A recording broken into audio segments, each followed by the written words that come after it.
नमस्कार. रंगमंचवर सगळेच मान्यवर,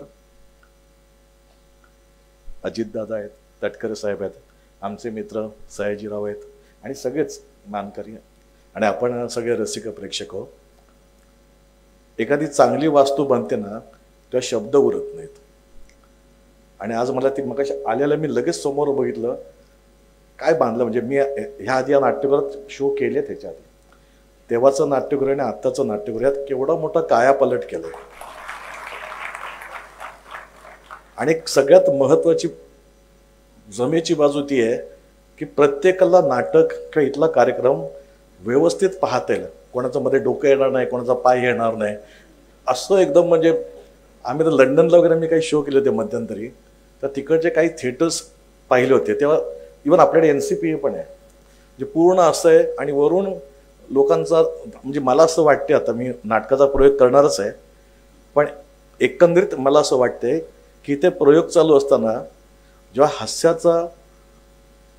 हास्याची जी लाट येईल ना ती खळखळाट असेल, गडगड गडगड गडगड गडगड आमच्याकडे येतील. कारण आम्ही नेहमीच विनोदी नाटकं करताना वगैरे आम्हाला ना त्याचं स्वरूप कळत असतं की हां आता ठीक आहे ऑडियन्स, हां ठीक रंगत नाही आहे. इथे रंगणाऱ्याची गॅरंटी इथे बांधलेल्या नाट्यगृहामुळे दिसते, कारण कुणाला कुठेही डिस्टर्ब होणार नाही. या अनुषंगाने मला तटकरे साहेबांचं खूप कौतुक आणि संपूर्ण टीमचं कौतुक करावंसं वाटते की एक चांगला विचार आणि चांगली गोष्ट. काय होतंय, आपण सगळ्याच बाजूने प्रगती करत असलो तरी आपला एक सांस्कृतिक ठेवा असतो. आणि आजही आम्ही सगळे आपण नशीबवान आहोत की ही नाट्यकला साहित्य आपल्याकडे भरपूर आहे. नाट्यकला आजही तेवढ्याच जोरात चालते. म्हणजे बाकीच्या कुठल्या बंगालचे नाट्यप्रयोग चालत होते, बाकी कोणाचेच नाहीत. फक्त महाराष्ट्र आणि मराठी नाटकं खूप चालतात, चांगले चांगले विषय येतात. आणि आता ही जी काही 5 नाटकं मी ऐकली की आज उद्या परवा तेरवा चांगले चांगले नाटक आहेत, विनोदी पण आहे, देवबाबळीसारखं पण नाटक इथे आणणार आहे.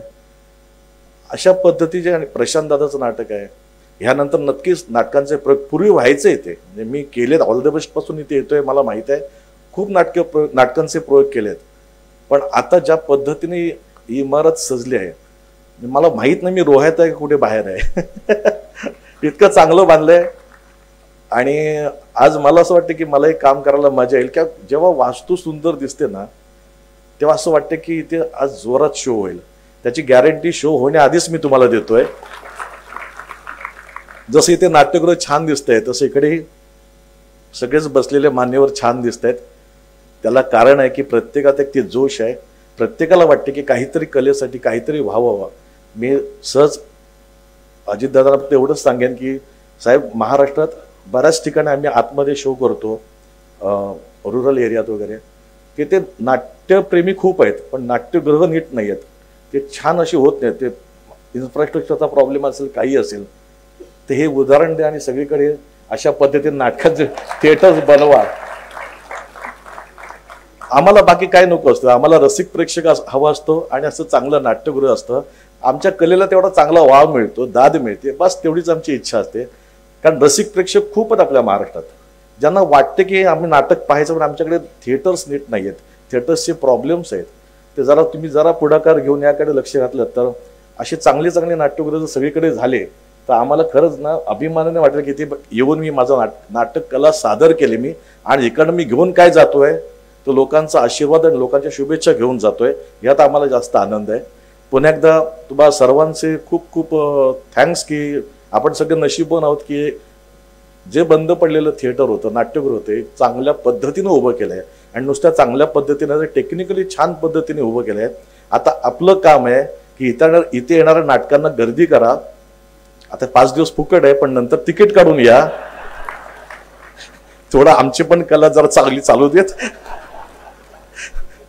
आणि नाटकांना अशीच हाऊसफुल गर्दी करा. आणि पुन्हा एकदा खूप खूप धन्यवाद साहेब की एक चांगलं नाट्यगृह रसिक प्रेक्षकांसाठी दिलंच आहात, पण आमच्या कलाकारांसाठी पण दिलं. त्याबद्दल खूप खूप आभार आहे. धन्यवाद.